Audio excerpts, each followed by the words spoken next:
नमस्कार, मैं हूं विजय और आप देख रहे हैं यूपी न्यूज। अमेरिकी short selling firm Hindenburg research अब बंद होने जा रही है।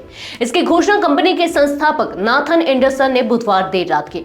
उन्होंने बताया कि यह फैसला कई विचारों और चर्चाओं के बाद लिया गया है, लेकिन कंपनी बंद करने के पीछे कोई खास कारण नहीं बताया। हिंडनबर्ग रिसर्च की शुरुआत 2017 में हुई थी और यह फर्म शेयर बाजार में गड़बड़ियों को उजागर करने के लिए प्रसिद्ध रही है। हिंडनबर्ग रिसर्च की रिपोर्टों ने भारतीय व्यवसाय समूह अडानी ग्रुप और इकॉन इंटरप्राइजेज जैसी कंपनियों को अरबों डॉलर का नुकसान पहुंचाया था। विशेष रूप से 2023 में हिंडनबर्ग की रिपोर्ट ने अडानी समूह पर गंभीर आरोप लगाए थे, जिससे भारतीय शेयर बाजार में हलचल मच गई थी। इसके अलावा अगस्त 2024 में एक रिपोर्ट में दावा किया गया था कि भारतीय प्रतिभूति और विनिमय बोर्ड यानी कि सेबी की प्रमुख माधवी पुरी बुच और उनके पति धवल बुच की अडानी ग्रुप से जुड़ी एक ऑफशोर कंपनी में हिस्सेदारी थी।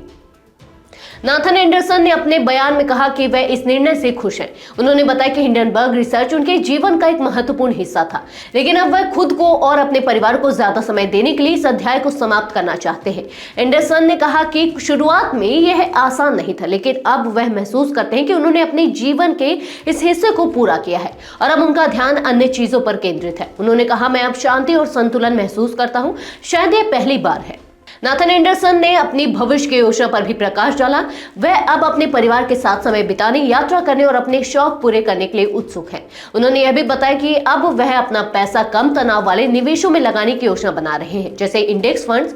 इसके अलावा वह अपनी टीम के सभी सदस्यों को उनके लक्ष्य प्राप्त करने में मदद करने पर ध्यान देंगे।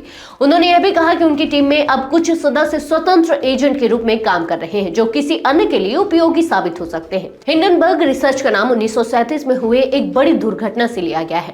उस समय जर्मन एयरशिप हिंडनबर्ग मैनचेस्टर शहर में दुर्घटनाग्रस्त हो गई थी, जिसमें 35 लोगों की जान चली गई थी।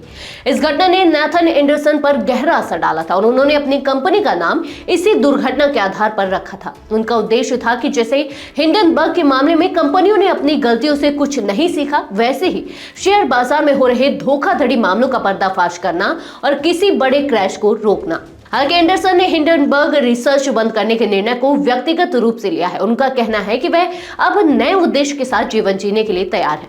उन्होंने अपनी टीम के सभी सदस्यों को धन्यवाद करते हुए कहा कि उनका काम हमेशा याद रखा जाएगा।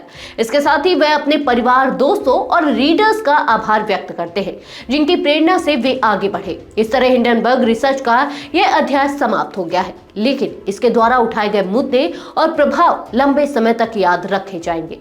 तो ये थी आज की खास रिपोर्ट। आपको ये कैसी लगे, अपने विचार हमसे साझा करें। इस वीडियो को लाइक और शेयर करें, साथ ही चैनल को सब्सक्राइब करें।